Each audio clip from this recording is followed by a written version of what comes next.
ఏంది మావయ్య? బాబు ఈ బెక్కవాళ్ళు దిక్కుమాల పంచాయతీ ఎప్పటికీ తేగట్లేదు, సాగదీస్తానే ఉన్నారు. సరే వస్తా ఉండు. మీరెక్కడికి వస్తున్నారు? పంచాయతీకి. మీకు కూడా తెలుసు కదా, అసలు వాళ్ళు ఎవరికి భయపడట్లేదు. మీరు పంచాయతీలు బాగానే చేసినా వాళ్ళు మీ మాట వినట్లేదు కదా. అయితే అందుకే ఈసారి అమ్మాయిని అంట పెట్టుకెళ్ళామంటే పంచాయతీలు అందరు పంచులు తడిసిపోతాయని మేము అందరం ఫిక్స్ అయ్యాం. అమ్మాయినా? అవును. అమ్మాయి నువ్వు త్వరగా వస్తే తేల్చుకొచ్చేద్దాం. అయ్యో నేను రానండి, ఆయన్ని తీసుకెళ్ళండి మీరు. నువ్వు గమ్మునుండమ్మా, బాబు మాట అంతంత మాత్రమే వినేటోళ్ళు. నీ దెబ్బకి అది పాయే. రా తల్లి, టైం అవుతుంది. లేదు, ఆయన రావడమే కరెక్ట్ అండి. కోడి కూర పొయ్యి మీద ఉంది. మా అల్లుడు మడిసినే కోసి మసాలా ఎడతాడు. మనోడి కోడి కూర లెక్క చెప్పు. అల్లుడు ఈ రోజు వంట తమరదే. పంచాయతీ అయిపోయాక ఇంటికి వచ్చి నీ చేతి వంట ఏదో మేము రుచొస్తాం. లేదండి, నేను బట్టలు నానబెట్టేశాను, ఉతకాలి. తమ్ముడు మనుషుల్లో పిండి ఉతికారేస్తాడు, బట్టలో లెక్క చెప్పండి. తమ్ముడు బట్టలన్నీ ఉతికి మేడ మీద ఆరేసాయి. ఆరేక మడదడి లోపల వర్షం వస్తే ఇబ్బంది అయిపోదు. లేదండి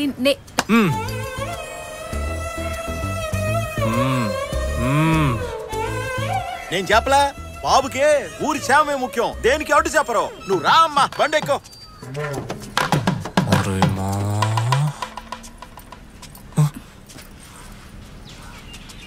ఇక నీకు దీంతో పని లేదులే అమ్మా. ఇదిగో బాబు పట్టుకో, రా అమ్మా, లేట్ అవుతుంది. బాబు మొట్టమొదటిసారి అమ్మాయి పంచాయతీకి వెళ్తుంది, నవ్వుతూ టాటా చెప్పి పంపించవచ్చు కదా.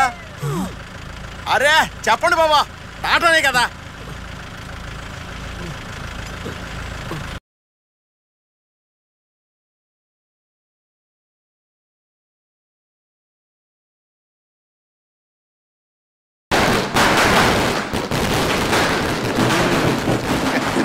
సంఘ సేవ చేస్తూ జైలుకెళ్ళి తిరిగి వచ్చిన త్యాగమూర్తి గుణశీలైనటువంటి టంగుటూరి వీరేహం ప్రఖామంతుల తర్వాత నువ్వే అన్నా అంత ఫేమస్ అయ్యానా? జైలుకి వెళ్ళి వస్తే త్యాగమూర్తులు అంటున్నారు కదా, మనం అలాగే చెప్పు తిరుగుతాం. పోయేదే ఉంది. అల్లుడు ఎక్కడరా? మర్చిపోయాడా? నా రిలీజ్ కూడా రాలేదు. నువ్వు రా నేను చెప్తాలే. అలా జరిగిన కాడి నుంచి వీరాలో ముందు నువ్వు ఊపు సరువు కనిపించట్లేదన్నా. దీనంతటి కారణం ఆనా కొడుకే. ఎరా అప్పుడే నేను బయటకు వదిలేశారా? వెంటనే కలవాలి. ఎక్కడున్నారా? నేను అల్లుడు గారి ఇంట్లోనే ఉన్నాను. నువ్వు ఎక్కడున్నావురా? రేయ్ బండి స్ట్రైట్ గా అల్లుడి ఇంటికి లాగించి. తిను బాబా. చేపల పులుసా? వెళ్ళి ఫ్రై తీసుకురా. సరే సరే తెస్తాను. రెండు వైపులా రోస్ట్ చేసి పట్టరామ్మా. నువ్వు అసలు మనిషివేనారా? నిన్ను నమ్మే కదరా నా మేనల్ని కట్టబెట్టాను. ఇంత నమ్మక ద్రోహం చేస్తావా? నువ్వేదో కోపంలో ఉన్నట్టున్నావు, ఆవేశంలో ఏ నిర్ణయాలు తీసుకోకూడదు. ముందు భోజనం చేద్దు గనరా. కీర్తి చేపల పులుసు అదరగొట్టింది. నేను ఇంటి కోసం వచ్చాను అనుకున్నావా? మీ ఇంట్లో వాళ్ళకి బుద్ధి లేకుండా ఏదో ఒక అబద్ధం చెప్పి నిన్ను కట్టబెట్టాలనుకున్నారు, కానీ నీ బుద్ధి ఏమైంది? చూడు రత్నం, ఈ తప్పు కారణం నేనే. కావాలంటే నన్ను తిట్టు, పాపం ఆడకూతుర్ని ఏమనుకరా. పోరం బోకల వీధిని పడి మగాళ్ళు కొడుతుంటే దీన్ని పట్టుకుని ఆడదంట. పిచ్చి పిచ్చిగా వాక్కరా. కీర్తి సరైన సమయానికి అడ్డుకోపోయి ఉంటే మన అల్లుడిని నరికేసేవాళ్ళు. వాడిని నరకలేరా, నరికి సావని. ఆడది కాపాడే ప్రాణాలతో బతకడే కన్నా శత్రులో ముక్కలై సావటమే మంచిదన్న మేము వంశరామాది. మీ వంశం పరువు కన్నా నా మొగుడి ప్రాణాలే నాకు ముఖ్యం.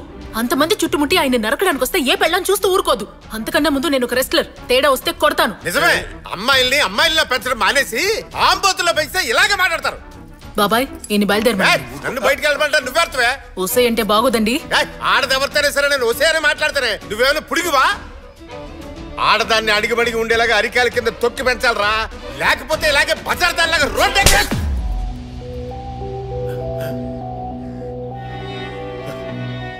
మీరు ఆడాలంటే ఇలానే ఉండాలి, అలానే ఉండాలి, ఇంకెన్ని రోజులు చెప్పుకుంటూ పోతారు. అసలు ఎలా ఉండాలో మాకు తెలియదు అనుకుంటున్నారా? జీవితంతో క్లాస్ పీకుతూనే ఉంటారా? చేయి తీసుకున్నావేంటి? ఇలాంటి మేల్ షోవనిస్ట్ కి చెప్పాల్సిన విధానంలో చెప్తే గానీ అర్థం కాదు. రత్నం బాబాయ్, రే రత్నం కొంచెం ఆగరా. ఆగమని చెప్తున్నా కదరా. రే అది చిన్నపిల్ల, తెలియక తప్పు చేసిందిరా.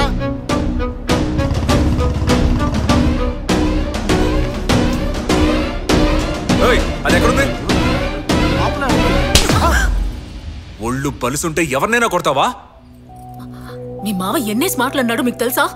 ఆయన ఏం మాట్లాడినా నీ కొట్టి హక్కు ఎవరిచ్చారు? అల్లుడు గారు చెప్పేది కరెక్టే. ఏదేమైనా నువ్వు చేసుకోవడం తప్పే. వెళ్ళి రత్నాన్ని క్షమాపణ అడుగుదాం. అల్లుడు గారు తను క్షమాపణ అడుగుతుంది. తన క్షమాపణ అడిగితే కొట్టిందని చెల్లిపోద్దా? నేను క్షమాపణ అడుగుతానని చెప్పలేదే. కీర్తి మాట పెరిగితే గొడవలు అవుతాయి. ఒక్కసారి క్షమాపణ అడిగితే మనం ఏం దిగజారినట్టు కదా. పద వెళ్ళి అడుగుదాం. ఆడవాళ్ళ గురించి తప్పుగా మాట్లాడినందుకు ముందు వాళ్ళ మావిని క్షమాపణ అడగమనండి. ఆ తర్వాత ఆయన్ని కొట్టినందుకు నేను క్షమాపణ అడుగుతాను. ఏంటే మా మామయ్య వచ్చి నిన్ను క్షమాపణ అడగాల? అంత కొవ్వెక్కిందా నీకు? ఇది వర్కౌట్ అవుతుంది.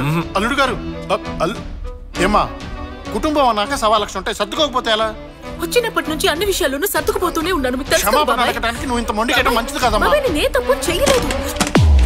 ఏయ్, ఇక నీకు ఇంట్లో చూడలేదు, బయలుదేరు. అయ్యో అల్లుడు గారు తప్పంతా పోయే, నాది. అంతా కావాలంటే నీ వల్లే. మీకు కాళ్ళు ఏచి, పట్టుకుంటా. వదిలు. మీరు ఇలా ఉన్నట్టుండి ఇల్లు వదిలిపెట్టి వెళ్ళిపోమంటే ఎలా చెప్పండి? వదలమంటుంటే. నా మాట వినండి. అయ్యో అల్లుడు గారు నా మాట నా కోసం మీరెందుకు ఆయన కాళ్ళు పట్టుకోవాలి? వాళ్ళ మావయ్య ఏమన్నారు అని కూడా అడగడం లేదు. ఇక నా కోపం ఆయనకే అర్థమవుతుంది. అమ్మలు నువ్వు కూడా ఆవేశపడితే ఎలా చెప్పు? నేను చెప్పేది వాళ్ళ మావయ్యని కొట్టానన్న కారణంతో మాత్రమే నన్ను బయటకు పంపించట్లేదు. ఊరందరి ముందు ఇన్ని కాపాడాను కదా, అదే భరించలేకపోతున్నారు. ఈగో ఉన్న మనిషి మనం ఏం చెప్పినా వినిపించుకోరు. ఆయనకి మగాడన్న ఈగో ఎప్పుడు చేస్తుందో, నేను కరెక్ట్ అని ఎప్పుడు అనిపిస్తుందో అప్పుడు నేను తిరిగి వస్తాను. సోదా, బయలుదేరు. ఏంటి బాబా ఇది? ఏంటిదంటే మట్టి కుస్తీ టోర్నమెంటా? ఎవరు? అదిరా అఖిల కీర్తి. ఏ పోటీలో పాల్గొంటున్నావా? నాకు చెప్పనే లేదే. ఏమీ తెలియనట్టు యాక్ట్ చేయకండి. ఎవరిని అడిగి పేరిచ్చారు మీరు? నేనే నీ పేరు ఇచ్చానమ్మా, వాడినేమనుకో. అన్నయ్య నువ్వు పేరిచ్చావా? అవునరా, నేనే ఇచ్చాను. ఎందుకు పేరిచ్చారు? నువ్వు ఆడుతున్నప్పుడే అన్నీ మర్చిపోతావమ్మా. వెళ్ళు వెళ్ళి ఆడు. పొద్దున అన్నా, ఆల్రెడీ గొడవైందని నేను ఇక్కడికి వచ్చాను. ఇప్పుడు నేను మళ్ళీ కుస్తీ మొదలెడితే సమస్య పెరుగుతుంది గానీ తగ్గదు. మీకేమైనా మతిపోయిందా అండి? ఉన్న సమస్యని మీరే పెద్ద చేసి ఇద్దరిని విడదీసేలా ఉన్నారే. వెళ్ళి అల్లుడు గారి మావయ్యతో మాట్లాడి దీన్ని అత్తారింటికి పంపే ఏర్పాటు చేయండి. పోటీకి పంపుతారట, పోటీకి. వెళ్ళి వాళ్ళతో మాట్లాడే వచ్చాను. ఎప్పుడన్నయ్యా? చేసిన పంట అంతా చేసి ఏ మొహం పెట్టుకుని ఇక్కడికి వచ్చారు? మీరు పెంచిన అమ్మాయినేనా? చెయ్యిలేస్తోంది, నోరు లేస్తోంది, మంచి మర్యాద అక్కర్లా? జరిగిన దానికి మిమ్మల్ని క్షమించమని అడగడానికి వచ్చాను. మీరేదో పెద్ద మనసు చేసుకొని అమ్మాయిని అబ్బాయిని మళ్ళీ కలిపి పుణ్యం కట్టుకోండి. మీ కూతురు లాంటి ఆడది ఈ ఇంటికి ఎట్టి పరిస్థితుల్లో సరిపోదు. ముందు బయలుదేరండి, బయలుదేరండి. వాకిట్లోనే నిలబెట్టి మాట్లాడా? అంత బల్పా వాడికి? నేనెళ్ళుండాల్సి. అరవకరా, మన వైపు కూడా తప్పుందిక. కొన్నాళ్ళు పోతే వాటంతటవే సర్దుకుంటాయి. అంతవరకు నా కూతురు పాత కీర్తిలాగా ఉంటుంది.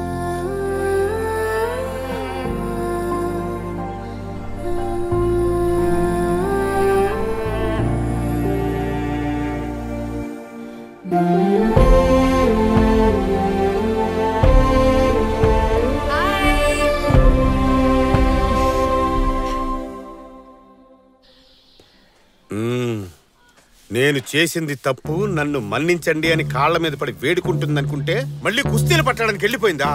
పానీయాలుడు పోతే పానే. తన లైఫ్ చూసుకుంటే మనం మన లైఫ్ చూసుకుందాం. నువ్వేం బాధపడకు. తొందరలో తనకంటే గొప్ప అమ్మాయిని తీసుకొచ్చి నీకు నేను పెళ్లి చేస్తా. మామయ్య, ఇంతవరకు నువ్వు చేసింది చాలదా? ఇప్పుడు ఇది కూడానా? పెళ్లి చేస్తాడంట, పెళ్లి. రే వీరా, రే ఏంటన్నా అంత మాట అనేసాడు? అల్లుడే కదరా, బాధలో మాట్లాడాడు. వదిలే వీడిని మనం ఇలాగే వదిలేస్తాం అనుకో, రేపు ఏ నుయ్యో గొయ్యో చూసుకొని సూసైడ్ చేసుకుంటాడు. వదలకూడదు. వెంటనే ఓ మంచి పిల్లనిచ్చి అల్లుడికి పెళ్లి చేద్దాం.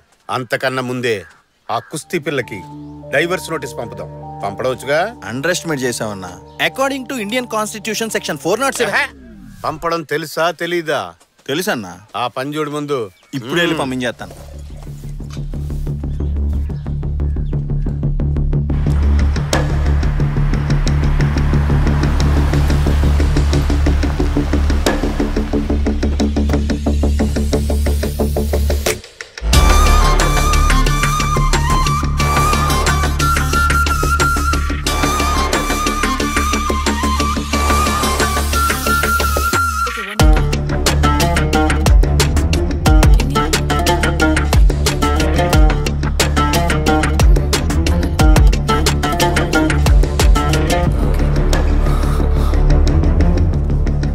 Girls, you're doing it wrong.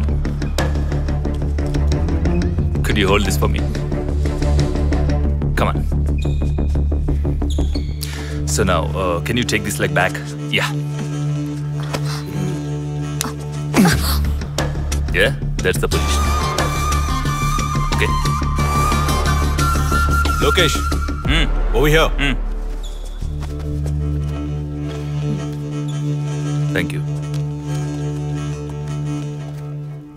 ఎరా టోర్నమెంట్ వర్క్స్ ఎన్ని ఉన్నాయి వచ్చి రాగానే నీ లీలలు మొదలు పెట్టేసావా? నన్నేం చేయమంటావు? పిల్ల మస్తు హాట్ ఉంది కదా. Mind you, she's married. Oh really? Wow. I'm more comfortable with married women. వీళ్ళకంత సీన్ లేదు. ఇప్పుడు ట్రైనింగ్ తీసుకుని దేశం కోసం ఆడి ఏం పీకి పరేస్తారంట. మెడల్స్ చేయడానికి మగాళ్ళు ఉన్నారుగా.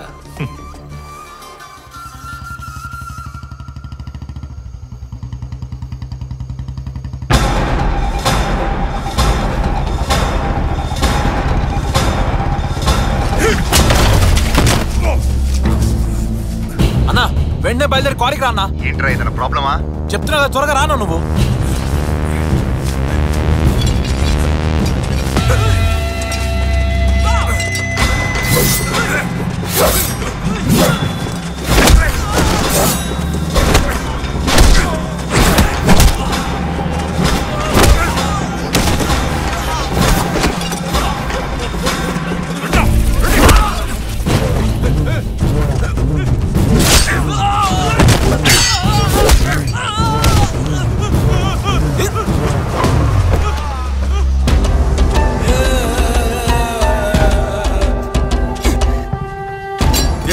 ఎత్తరా, తీసుకొని రా. ఇవాళ నువ్వో నేనో తేలిపోవాలి. నీతో గొడవపడి నేను చంపటానికి వచ్చా అనుకున్నావా? ఎప్పుడైతే నీ పిల్లం నన్ను కొట్టి నీ ప్రాణం కాపాడిందో ఆ రోజు నువ్వు చచ్చిపోయావు. నాకు సంబంధించినంత వరకు నువ్వు చచ్చిన పావు. పాలు తాగే పసిపిల్లోడితోన్న గొడవకి వెళ్తాను కానీ నీతో మాత్రం గొడవకి రాను. నీ మీద చెయ్యాలన్నా కూడా అవమానంగా ఉంది. నీకు విషయం తెలుసారా? ఎప్పుడైతే నీ పిల్లం నన్ను కొట్టిందో ఆ రోజు నుంచి నా పిల్లం నా మర్యాద ఇవ్వడం మానేసింది. ఊరందరి ముందు ఆడదాంతో దెబ్బలు తిన్నాను ఉమ్మేసింది. రై, ఎవరా ఫోన్ చేసింది?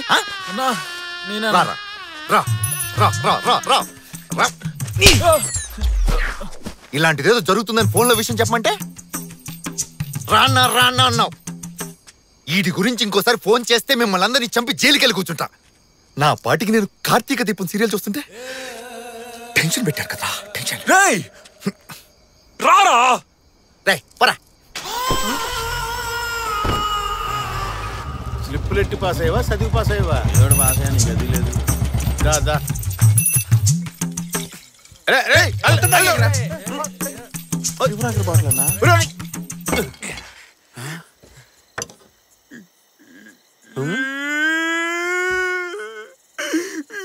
ఏమైందో చెప్పాలడు. ఇన్నేళ్ళుగా కాపాడుకున్న పరువు మర్యాదలు అన్ని దొబ్బాయి. ఆ దాసుగాడు నన్ను చచ్చిన పావంటున్నాడు. ఊళ్ళో వాళ్ళందరూ వీరాని నా పేరు మర్చిపోయి కీర్తి మొగుడు అని పిలుస్తున్నారు. నాకు బతకాలనిపించట్లే మావయ్య. ఎందులోనైనా దూకి చచ్చిపోనుంది. నేనేమన్నాను రా? నీ ఫీలింగ్స్ నాకు పూర్తిగా అర్థం అవుతాయి అల్లుడు. నీకు జరిగిన అవమానాలు నాకు జరిగాయి అనుకో, నేను ఎప్పుడో రేసు చచ్చేవాడిని. మళ్ళీ చేస్తాడు. నిన్న కాకినాడ కాంతారావు ఇంటికెళ్ళి మా అల్లుడికి మీ పిల్లనిస్తావా అని అడిగాను. దానికి ఆయన ఏమన్నాడో చెప్పమంట? ఏమన్నాడు?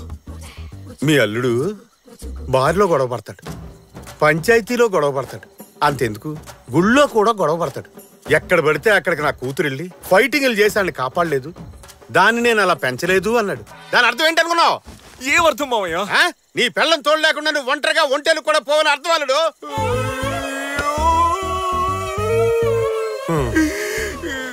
ఇవన్నీ వింటూ నేను బతుకుండాలా? ఇప్పుడే చచ్చిపోతా. నాది నువ్వు చావాలంటే తాగాల్సింది ఇది కాదు. మోటార్ రూమ్ లో దొడ్లు గడిగే ఫినాల్ బాటిల్ ఉంటది, అది అయితే పని అవుతుంది. చచ్చిపోతా. చస్తే పోయిన మర్యాద మళ్ళీ తిరిగి వస్తుందా? మర్యాద పోయిందని తట్టుకోలేక పైకి పోయడం చెడ్డ పేరే మిగులుతుంది. ఎక్కడ పోయిందో అక్కడే ఎత్తుక్కోవాలరా. ఎక్కడ పడితే అక్కడ ఎతికేవనుకో, ఎతికేది ఎలాగా దొరకదు. పోయిన మర్యాద ఎన్నటికీ తిరిగిరాదు. ఏంది మావయ్య నువ్వు అనేది? నీ పెళ్ళం ఉందే, అది నీకన్నా బలశాలని ఊరు ముందే నిరూపించుకుంది. అదే ఊరు ముందు నీ పెళ్ళం కన్నా నువ్వే బలవంతులని నిరూపించుకుని చూపించు. అంటే మళ్ళీ వాళ్ళతో తిన్నాలో గొడవ పడమంటావా?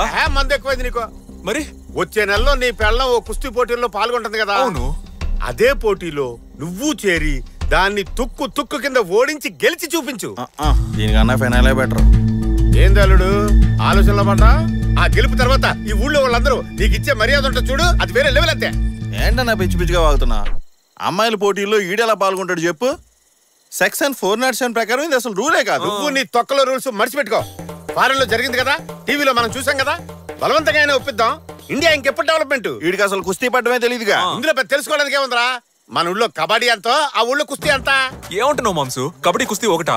ఈ పోటీలన్నీ ఒకే బాపత్రా, పేర్లే వేరు వేరంతే. నేను చెప్తున్నాను కదా, పోటీలో నుంచో గెలిచి తీరతావు. జై హింద్.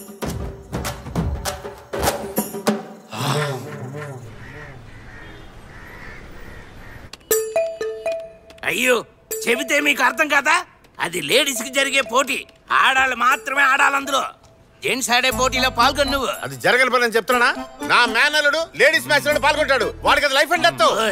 నువ్వు అనుకున్నట్టు ఇది సాదా కుస్తీ కాదు, మట్టి కుస్తీ. మట్టి కుస్తీ అంటే మట్టిలో తనుకుంటారా? కుస్తీ అంటే modern free style wrestling, mat మీద ఆడేది. కానీ మట్టి కుస్తీ ఓల్డ్ ట్రెడిషనల్ రెజ్లింగ్, మట్టిలోనే ఆడాలి.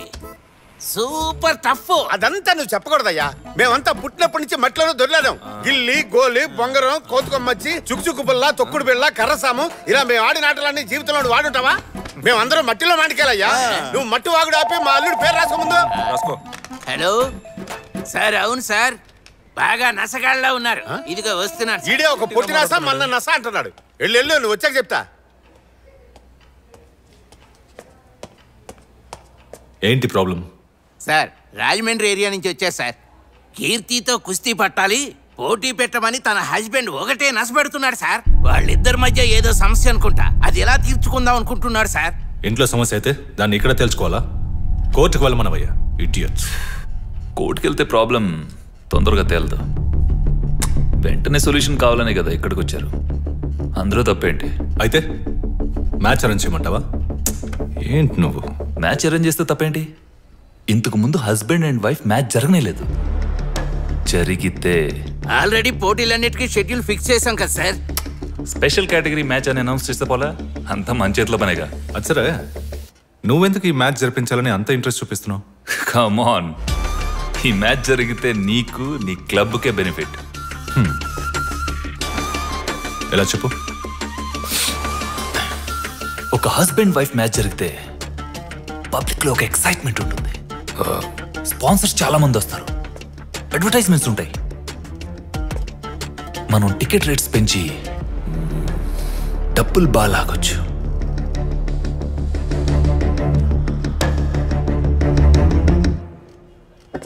ఎండితో మాట్లాడానయ్యా. ఏపీ నుంచి వచ్చిన మీ ఉత్సాహాన్ని మెచ్చుకొని ఎండి పోటీకి ఓకే అనేశారు. పోటీలో ఈయన పాల్గొనబోయేది.